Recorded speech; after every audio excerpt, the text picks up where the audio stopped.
Hello, I'm Dr. Michael Clinton, and you've indicated that you'd like to know more about what I have to say about breast augmentation. I'd like to begin by telling you why I think you've made a good decision. Plastic surgeons are trained to do a lot of different things from head to toe. They don't all do breast augmentation very frequently, but we do breast augmentation frequently. Even though we do a lot of breast augmentation, it's not a mass production cookie cutter approach for our practice. There are practices who perform 8 or 10 of these a day during peak season.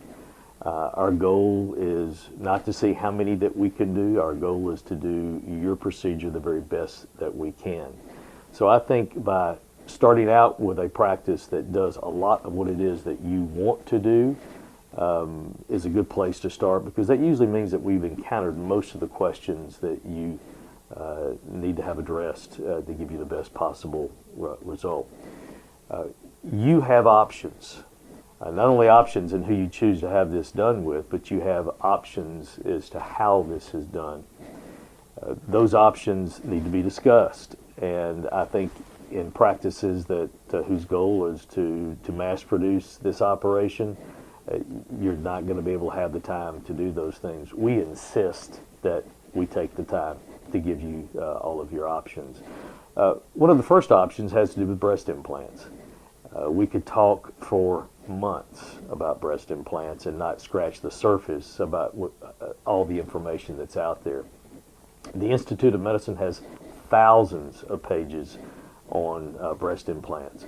That's good. At the same time, it can be kind of frustrating because how can you really go through all that information and feel like you've adequately processed it? So what I've tried to do is condense what I think that you need to know and what the minimum is.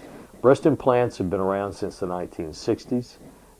They were both saline-filled implants and silicone gel-filled implants, even in the 1960s. That's what we have today.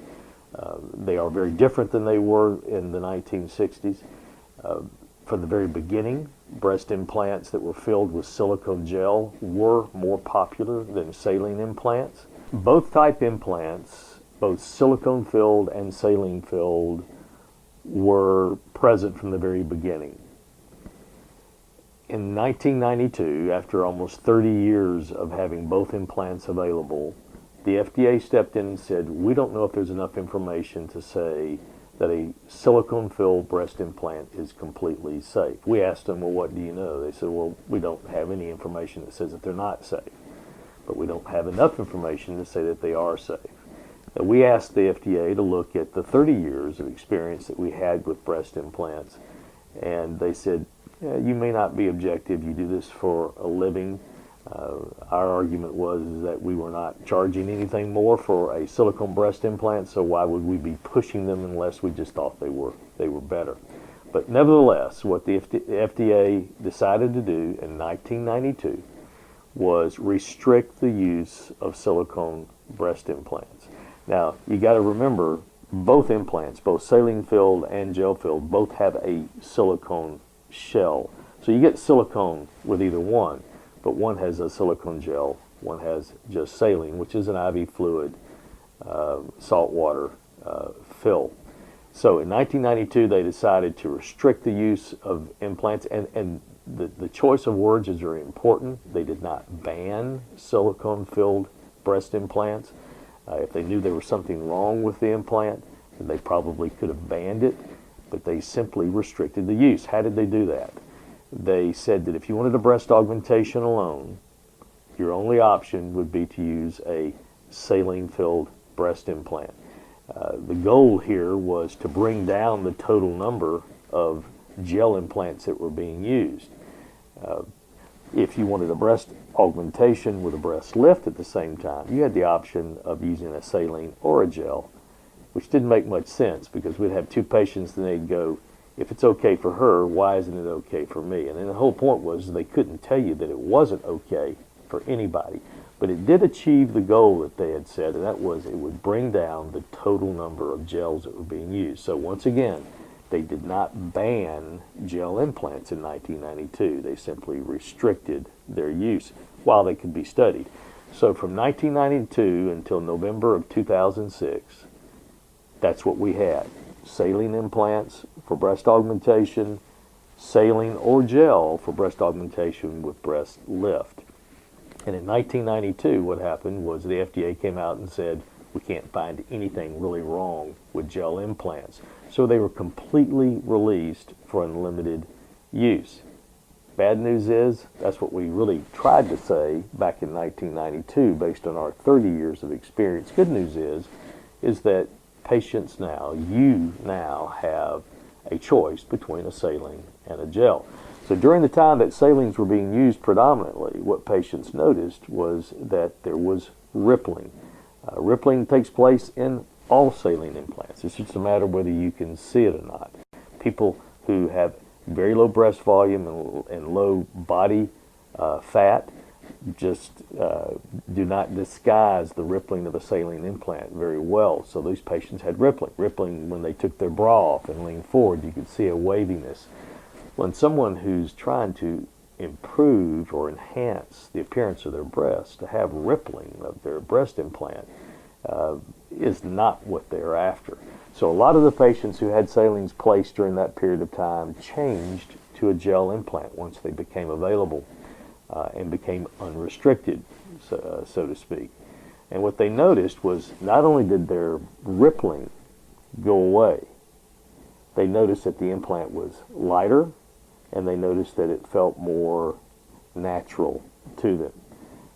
The lightness, the difference in the weight was pretty significant, and all those patients would agree that that's what they felt. That's something I don't think that we talk about very much. And as far as the longevity of keeping a nice perky appearance to your breast, the lighter option, I believe, really was a better choice. So when you put those three things together, the popularity of gel implants just zoomed back. I rarely put saline implants in because the physics of a gel implant have proved to be superior to saline. This is not a bashing of saline implants for people who have saline implants. They're good implants, but the physics of a gel implant, I believe, are a better choice. Now, the modern gel implant bears very little resemblance to the original gel implant. The original gel implant was more of a liquid implant. If you cut it and tried to remove a segment of the implant, it would just fill in almost like a liquid.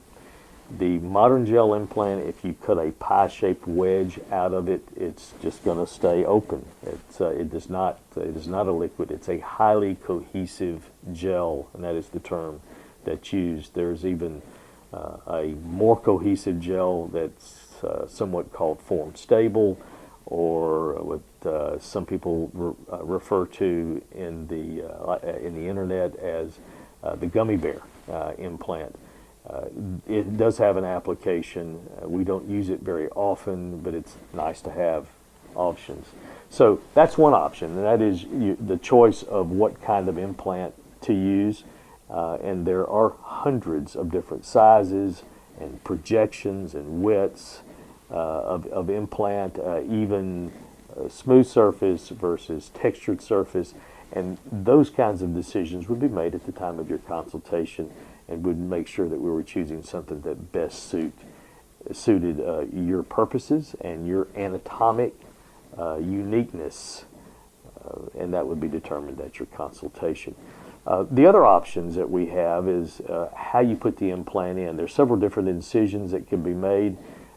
The most popular incision by far is a small incision in the fold under the breast. It's called the inframammary fold approach. It's maybe 1.5 inches long. It allows us to very accurately place the implant in its home. We create a pocket that's just the shape of your implant.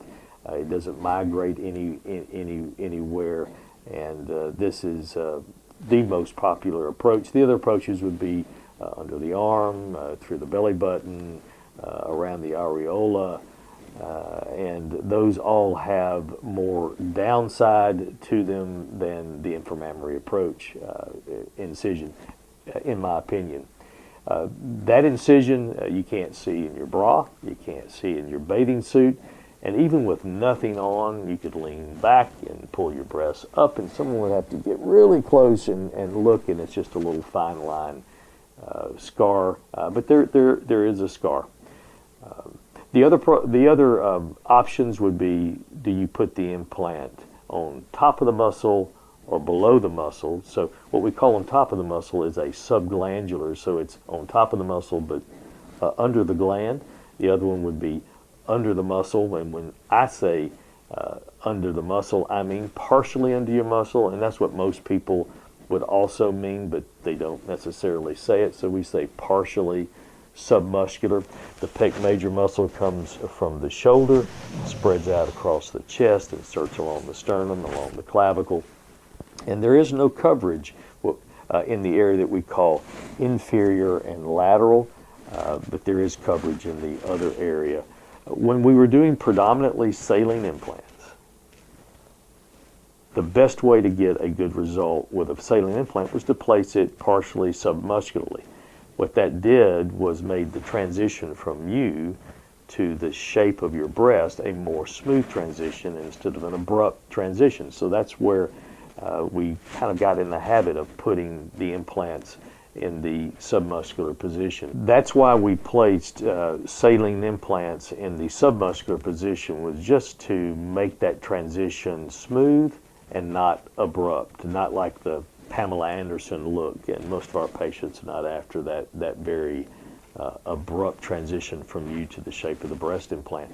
With the modern gel implant, it's less necessary to put the implant in this submuscular position. So there's some patients who say have adequate body fat and a little bit of breast volume. They just want to have a fuller appearance to their breast, that you could put this in a subglandular position, meaning on top of the muscle, under the gland, and it would look very nice. So what determines whether it goes subglandular or submuscular for me is your own personal anatomy, your own personal goals with respect to your aesthetic result. So that would be decided at the time of your consultation.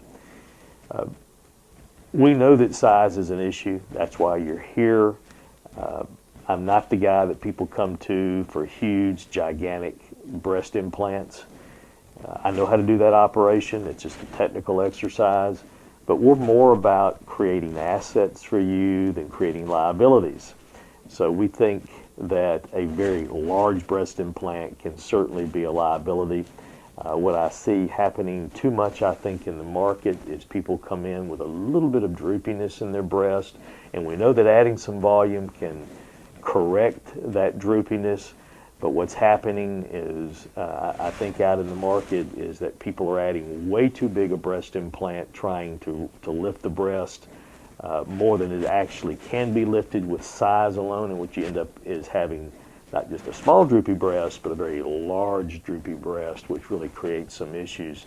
So in ladies who have some droop that is not going to be corrected by what we would call an appropriate or modest sized breast implant, then we should consider talking about it. We can talk about doing a breast lift, and those comes in all sizes and shapes, and that would be the topic of another day. But we know size is an issue. More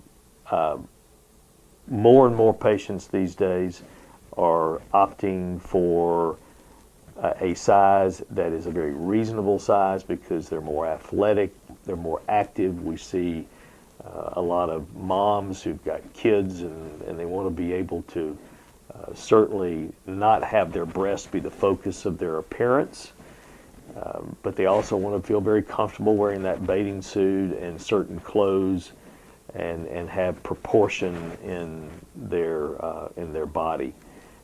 So we work very hard at determining what the best size is for you. I'm going to sweat your size more than you are. We will talk to you about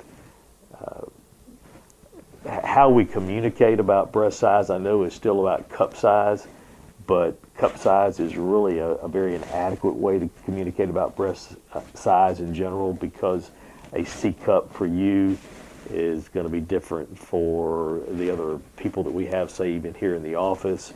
And even after you have this done, you'll go and get sized with a bra, and they'll give you 3 different cup sizes, 3 different places.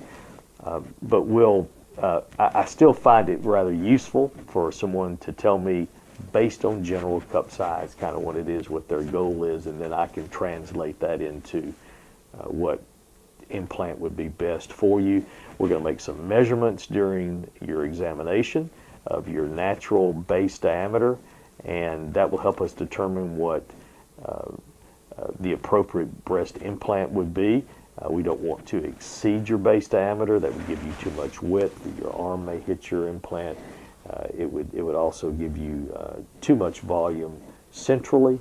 So those kinds of things, we will talk with you at great length during a consultation, and they'll be based on what we see anatomically and what you tell us about what your goals are for your size. I know that you've got to be very interested in how your recovery process would be, and what I'm going to tell you is really true about a lot of the things that we do in general. We would see you back the next day after your procedure. You'd have a very light bandage. We don't bind you. We don't put you in a surgical bra. I've just never believed in them. They're unattractive. They're uncomfortable. They're expensive, and most people never wear them. So you'll come out with just a light dressing on. We see you the next day. As I said, on that day, we take that light dressing off. There are no drains with this operation. We'll talk to you in depth again about your recovery process, because you may go home that day and take a shower. A lot of people will do it that day. There's no vigorous activity, no heavy lifting, nothing that you would strain at for about a week. So you're walking the first day after surgery. You're driving as soon as you're not taking narcotics for pain, and usually for our patients that's like the first or second day. We actually have a good number of patients who come in the first day post-operatively and say, is it okay that I didn't take the narcotics last night? Well, that's certainly okay, but there's no shame in taking the narcotics for a couple of days. The average is usually 1 or 2 days. But as soon as you're not taking narcotics for pain, it's okay to drive. I'd like you to get in the car and go around the block once, just to make sure you're doing safe things. But you'd have to determine when safe is safe for you.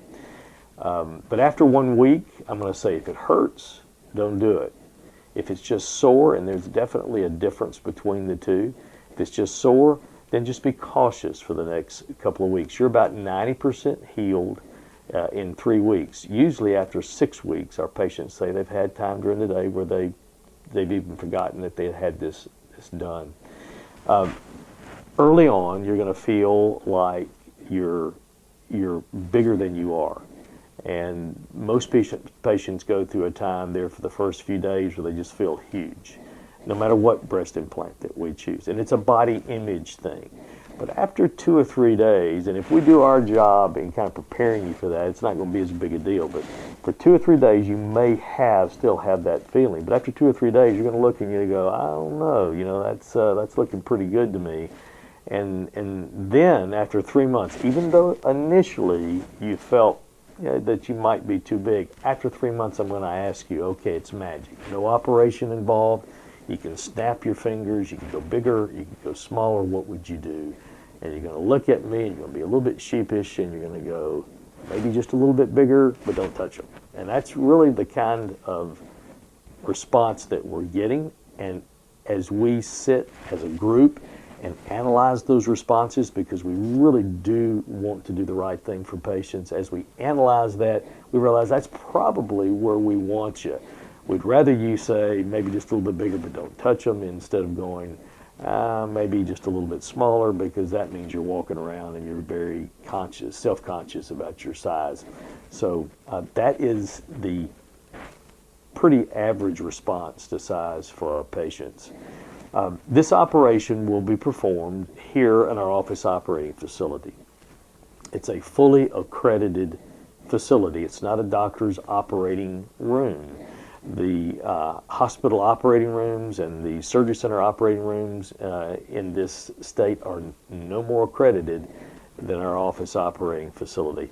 A board certified, core trained plastic surgeon has to work in a fully accredited office operating facility. We set those standards for ourselves years ago, and now it appears that those are probably going to be true for everyone pretty soon.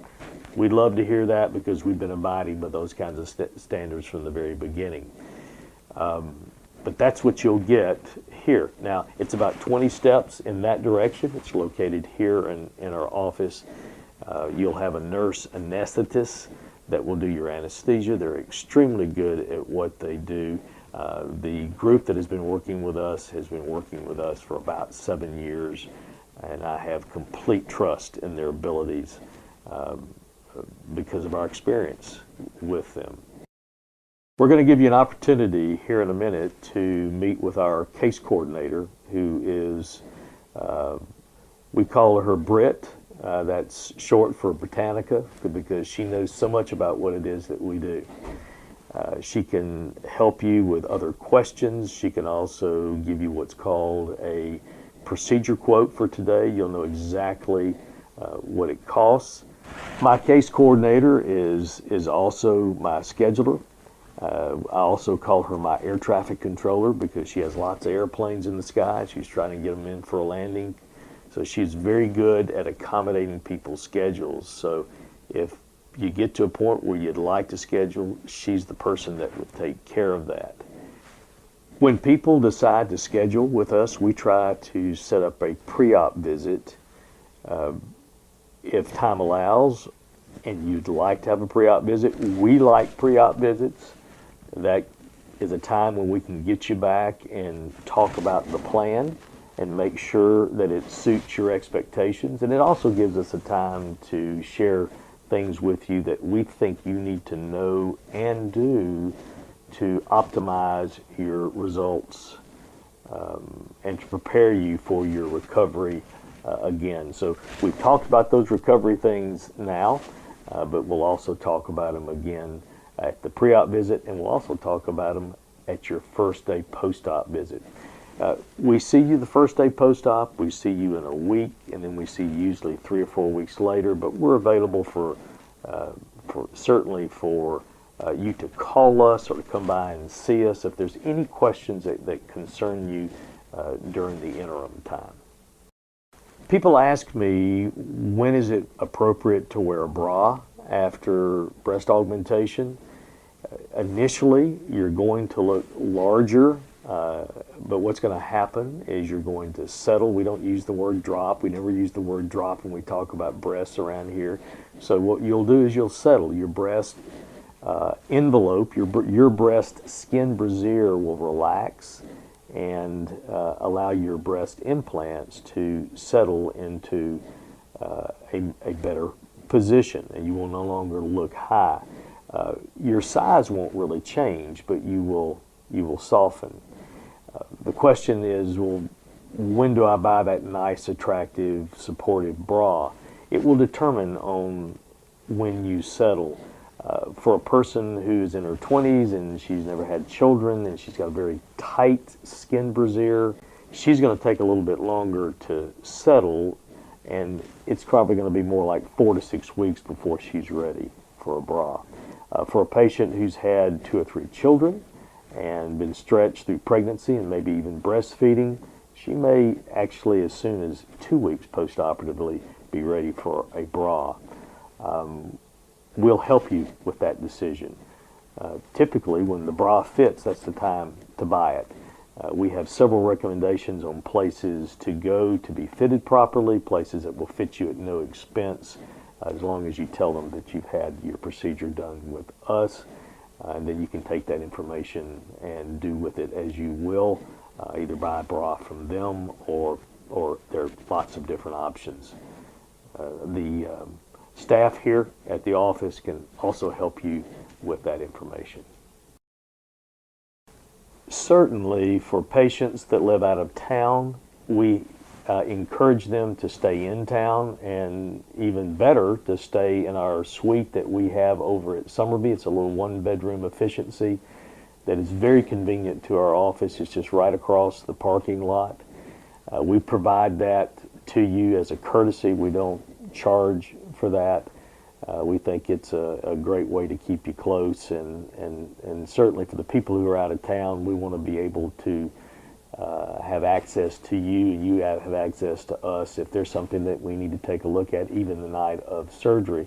But if you stay over there, what I'll do is I'll come by the next morning and check on you and change your dressing and let you go home straight from there. That way you don't have to come back up to the office. We even have patients that live here in Birmingham or in the Birmingham area that it would be okay for them to go home with me. But it's just a lot more convenient for them to stay in the suite that night to where they don't have to come back here to the office the next morning. I can just check them once again the next morning and let them go straight home from there. So that's been a very popular asset for us, and we hope you consider using it.